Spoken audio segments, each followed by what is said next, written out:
Hi everyone, स्वागत है आपका आरएस क्रिएशन स्टडी चैनल में। तो आज हम लोग जो है बहुत ही इंपॉर्टेंट नॉवेल डिस्कस करने वाले हैं MAG08 की, जो कि है द स्टोन एंजल। और इसकी जो राइटर हैं वो है मार्गरेट लॉरेंस, और ये पब्लिश्ड हुई थी 1964 में। और इसकी जो सेटिंग रखी गई है वो कनाडा के रूरल एरिया की रखी गई है। तो इस नॉवल की जो प्रोटैगनिस्ट है उसका नाम है हैगर। तो ये जो हैगर है ये इस टाइम जो है 90 साल की बूढ़ी औरत हो चुकी है। लेकिन यहाँ पर जो है इसकी पास्ट की स्टोरी भी बताती है ये, और बताती है कि कैसे ये अपनी लाइफ में बहुत ज़्यादा जिद्दी थी, अपने मन मर्जी की मालिक थी, और इसका जो दिल आता था वो करती थी, काफ़ी चालाक थी। तो ये सारी स्टोरी हमें पता चलेगी ये कैसे कैसे कैसे ऐसी जिद्दी बनी, और किस तरह से इसमें कोई इमोशन नहीं थे और क्यों नहीं थे इसमें इमोशन। हमें सारी स्टोरी देखेंगे। तो स्टोरी स्टार्ट करते हैं। तो ये जो हैगर है ये काफ़ी एज्ड हो चुकी है, और इवन ये 90 साल की हो चुकी है, तब भी जो है खुद को बहुत ज़्यादा सेल्फ डिपेंडेंट दिखाती है। और क्योंकि ये काफ़ी ज़्यादा एज्ड है तो इसको काफ़ी ज़्यादा हेल्थ प्रॉब्लम है। और ये जो है अपने बेटे मार्विन, बड़े बेटे, और उसकी जो बीवी है डॉरिस, मतलब इसकी बहू के साथ रहती है। तो ये दोनों जो है इसको हॉस्पिटल में एडमिट करवाना चाहते हैं, ताकि ये जो है मतलब अपनी रिकवरी कर सके, ये जो है ठीक हो सके। इसको काफ़ी ज़्यादा बीमारियां होती हैं।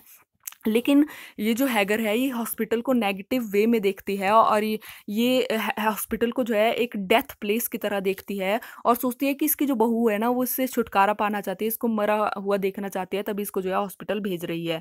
तो ये जो है अपने बेटे और बहू की बातें सुन लेती है कि ये लोग इसको हॉस्पिटल भेज रहे हैं। तो इसीलिए जो हैगर है रात को ही चुपके से घर से भाग जाती है, और ये भाग करके एक पुरानी फैक्ट्री में चली जाती है और वहीं पर स्टे करती है। तो वहाँ पर जब ये अकेली होती है तो वहाँ पर एक आदमी आता है जो कि स्ट्रेंजर होता है, जिसका नाम होता है मुरेलिस।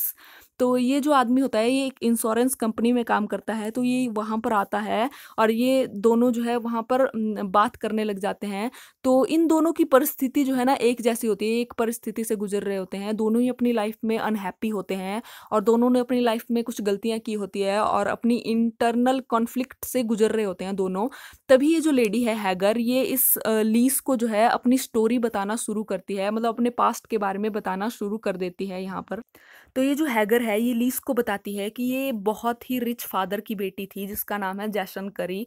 तो ये जो जैसन करी थे ये सेल्फ मेड बिजनेसमैन थे, जिन्होंने बहुत नीचे से स्टार्ट किया था अपनी लाइफ में, लेकिन इनके हार्ड वर्क से इन्होंने अपनी लाइफ में जो है बहुत आगे बढ़े, काफ़ी बड़े बिजनेसमैन बने। और मेरे दो भाई भी थे, डैनियल करी और मैट करी।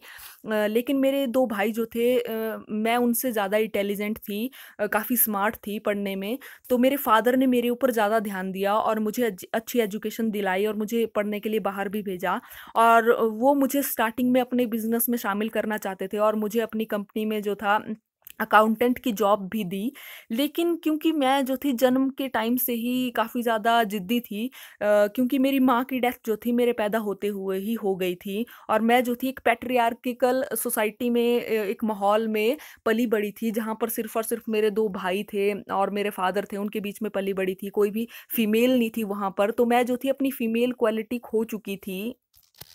तो हैगर बोलती है कि मैं हमेशा से जो हूँ रफ एंड टफ लाइफ में विश्वास करने लगी, इमोशन को वीकनेस समझने लगी, और हमेशा अपने आप को जो है सेल्फ डिपेंडेंट दिखाने लगी, और स्ट्रॉन्ग बनने और दिखाने की कोशिश करती थी। तो इस तरह से मैंने स्ट्रॉन्ग बनने की कोशिश से मैंने जो है अपने मदरहुड और फेमिनाइन जो फीचर होते हैं वो खो दिए कहीं ना कहीं। और ऐसे मैं जो हूँ अपने फादर की तरह ज़िद्दी और इगोइस्टिक बन गई। और फिर मैं जो हूँ हमेशा लाइफ को जो है अपने हिसाब से जीने लगी। मुझे टीचर बनना था, लेकिन मेरे फादर मुझे बिजनेस में लगाना चाहते थे उनके साथ।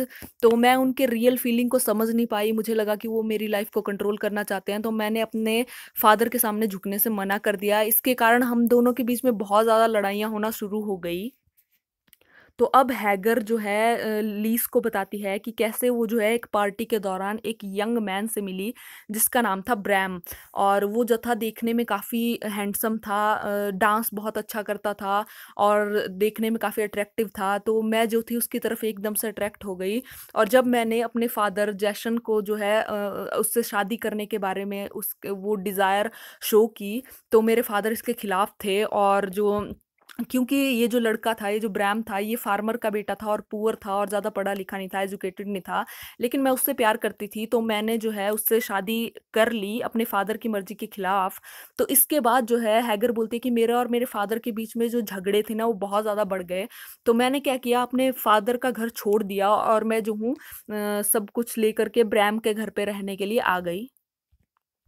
लेकिन हैगर कहती है कि शादी के कुछ ही सालों के बाद मुझे रियलाइज़ हुआ कि हम दोनों, मैं और जो ब्रैम है, हम दोनों एक दूसरे के लिए कंपैटिबल नहीं थे। जो ब्रैम था वो बहुत ज़्यादा लेज़ी था, और वो जो था थोड़े टाइम के बाद ड्रिंक करने लग जाता है और अपनी लाइफ में आगे नहीं बढ़ना चाहता है, उसकी लाइफ में उसका कोई गोल नहीं होता है। और कहीं न कहीं मैं भी ज़िम्मेदार थी इस मैरिज को फ़ेल होने में, क्योंकि मैं जो थी हमेशा जो हूँ मेल के बीच में पली-बड़ी थी, पैट्रियार्किकल सोसाइटी में पली-बड़ी थी। तो मैं जो थी इमोशनलेस थी और इगोइस्टिक थी, और मैं खुद को जो थी सेल्फ डिपेंडेंट दिखाने की कोशिश करती थी हमेशा। तो इसी के चलते मैंने जो है कभी भी ब्रैम की क्वालिटीज़ को एप्रिशिएट नहीं किया, जो कि ज़रूरी होता है एक हैप्पी रिलेशनशिप के लिए। मैंने ऐसा नहीं किया क्योंकि मुझे लगा मैं वीक दिखूँगी। और जब मेरे हस्बैंड को जो था घोड़ों का बहुत ज़्यादा शौक था, हॉर्स राइडिंग करने का, तो एक दिन उनका जो सबसे फ़ेवरेट घोड़ा था उसकी डेथ हो जाती है। तो मैं जो वो जो थे काफ़ी इमोशनल हुए थे और वो काफ़ी टूट चुके थे। लेकिन मैं जो थी उनको इमोशनल सपोर्ट नहीं दे पाई, उनको एक इमोशनल सपोर्ट चाहिए था तब भी, क्योंकि मैं उनको कंसोल नहीं कर पाई, मुझे लगा कि मैं जो हूँ इमोशनली वीक दिखूँगी। इसके बाद मैंने अपनी प्रेगनेंसी भी सबसे पहले अपने हस्बैंड के साथ शेयर नहीं की, जबकि एक वुमन जो है सबसे पहले गुड न्यूज़ अपने हस्बैंड के साथ शेयर करती है। तो ये सारी बातें जो है अब इसको फ़ील हो रही होती है कि इसने लाइफ़ में जो है गलत किया। तो इसके बाद जो है वो कहते हैं कि मेरी फैमिली के साथ भी ऐसा ही था। जब मेरे छोटे भाई की डेथ होती है, डेथ बेड पर होता है वो, तो वो जो है अपनी एक लास्ट टाइम मदर को देखने की इच्छा ज़ाहिर करता है। तो जो मेरा बड़ा भाई होता है वो मुझे कहता है कि तुम जो हो, जो हमारी माँ की शॉल है उसको ओढ़ करके इसके सामने खड़ी हो जाओ, ताकि इसको जो है एक झलक मिल जाए हमारी माँ की। लेकिन मुझे ये जो था ये काफ़ी मतलब चीप इमोशन लगा और मुझे ये सही नहीं लगा। लेकिन मेरा भाई का कहना था कि इससे उसको जो है एक सैटिस्फैक्शन वाली और पीसफुली डेथ मिल जाएगी। लेकिन मैंने उसकी लास्ट विश पूरी नहीं की, और मुझे आज फ़ील होता है कि मैंने ये सब जो है गलत किया, हैगर ये जो है लीज़ को कहती है। तो अब हैगर कहती है कि मैंने अपने हस्बैंड ब्रैम को भी छोड़ दिया। लीस को बताती है कि जब हम दोनों के बीच में नहीं बनी, मैंने जो है, मेरे 2 बेटे हैं जो कि है मार्विन और जॉन।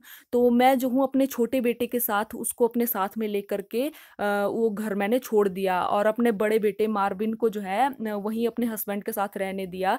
जबकि मेरा बड़ा बेटा जो है काफ़ी हार्ड वर्किंग और सिंसियर था, लेकिन मैं अपने छोटे बेटे के साथ जो थी काफ़ी अटैच थी, तो मैं उसको लेकर के आ गई। लेकिन धीरे-धीरे जैसे ही जो मेरा छोटा बेटा है जॉन वो बड़ा होने लगा, तो वो जो है अपने फादर की तरह बनने लगा थोड़ा-थोड़ा, और ड्रिंक करने लगा।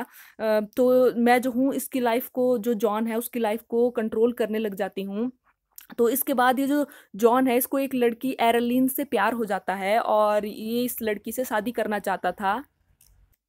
लेकिन ये जो हैगर है इसे ये लड़की पसंद नहीं आती है, क्योंकि ये जो होती है पुअर होती है उसके हस्बैंड की तरह, और ये जो है उसे लगता है कि वो जॉन के लिए सूटेबल नहीं है। तो हैगर इनके रिश्ते को तोड़ने की कोशिश करती है, जॉन और एरलिन के। इवन जो है एरलिन की फैमिली से मिलती है और उन्हें कहती है कि ये रिश्ता आप तोड़ दीजिए। तो जब ये सारी बातें जो है जॉन को पता लगती है, तो जॉन को काफ़ी झटका लगता है ये सुन कर के। जॉन जो है काफ़ी टूट जाता है। तो ये सब जानने के बाद ये जो जॉन है ये काफ़ी ड्रिंक कर लेता है, और जो है अपनी गाड़ी चलाता है, और उसका एक्सीडेंट हो जाता है एक ट्रेन के साथ, और उसकी डेथ हो जाती है वहीं उस एक्सीडेंट में।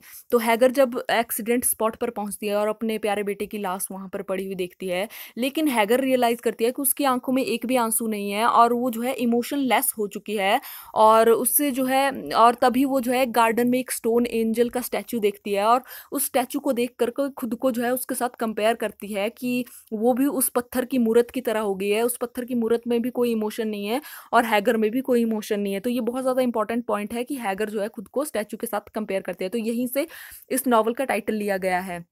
तो इसके बाद जो है हैगर बोलती है कि मुझे लगता है कि मैं ही अपने बेटे की डेथ की ज़िम्मेदार हूँ, और मुझे जो है बहुत ज़्यादा गिल्टी फील हो रहा है। तो ये जो मिस्टर लीस है बहुत ही ध्यान से सुन रहे होते हैं हैगर की बातों को, और सोचते हैं कि ये लेडी अपनी लाइफ में कितनी ज़्यादा दुखी है। तो ये दोनों जो है एक दूसरे के साथ अपने दुख जो है शेयर करते हैं। तो ये जो हैगर है इतनी ज़्यादा दुखी होती है कि इसको अचानक से लीस में जो है अपना बेटा जॉन दिखने लग जाता है उसकी जगह पे। तो ये जो है मरा हुआ बेटा दिखने लग जाता है। तो ये जो है अपने बेटे से जो है माफ़ी मांगना स्टार्ट कर देती है। तो वो कहती है कि अब मैं तुम्हारी शादी में कोई रुकावट नहीं डालूंगी बेटा। तो ये जो लीस है ना ये भी इसका भ्रम नहीं तोड़ता है, और खुद को एज अ जॉन दिखा करके उसको माफ़ कर देता है। तो ये जब ये माफ़ी सुनती है, जॉन से, जो कि लीस ने बोला होता है, तो हैगर को काफ़ी शांति मिलती है और काफ़ी सैटिस्फैक्शन मिलती है। तो ये जो है काफ़ी ज़्यादा पीसफुल फ़ील करती है। तो अब क्योंकि हैगर सारी रात ठंड में रही होती है, तो पहले से ये बीमार होती है, इसको हेल्थ प्रॉब्लम होती है, तो इसकी हेल्थ बहुत ज़्यादा बिगड़ जाती है, इसे निमोनिया हो जाता है। अब ये देखकर ये जो लीस होता है, ये जो है बाहर जाता है हेल्प के लिए, और ये जो है एक पुलिस वाले की हेल्प से जो है इसके बेटे मार्विन, जो बड़ा बेटा होता है, उससे कॉन्टैक्ट करता है और उसको जो है वहाँ पर बुलाता है। तो अब जो है उसका बड़ा बेटा और बाकी लोग उसको, ये जो हैगर होती है, इसको हॉस्पिटल में ले जाते हैं। और हॉस्पिटल में जो है, जब ये जो हैगर है ये डेथ के बहुत ज़्यादा करीब होती है, तो ये मार्विन और डोरिस से भी माफ़ी मांगती है, क्योंकि ये इन दोनों की शादी के भी खिलाफ होती है। और डोरिस इसको कभी पसंद नहीं आई होती है, डोरिस के बारे में भी ये बहुत बुरा बुरा सोचती है, उसके ऊपर ट्रस्ट नहीं करती। तो ये यहाँ पर कहती है कि मैंने तुम्हारे बारे में बहुत गलत सोचा, तुम तो बहुत अच्छी हो, तुम बहुत केयरिंग हो। तो अब जो है, लेकिन अब जो है ये जो हैगर है, इसको अपनी गलती का एहसास हो जाता है, तो ये सबसे माफ़ी मांगती है। तो अब हैगर की डेथ हो जाती है, हैगर मर जाती है, लेकिन उसने जो है एंड में जो है पश्चाताप वो कर चुकी है, रिडेम्पशन कर चुकी है एंड में, और सबसे माफ़ी मांग चुकी है। तो यहाँ पर ये जो स्टोरी है ये ख़त्म हो जाती है। तो आई होप आपको ये स्टोरी समझ में आई होगी। अगर समझ में आई होगी तो प्लीज़ मेरे चैनल को लाइक, शेयर और सब्सक्राइब जरूर कीजिए, और मिलते हैं ऐसे किसी नेक्स्ट वीडियो में। तब तक के लिए अपना ध्यान रखिए। Bye bye.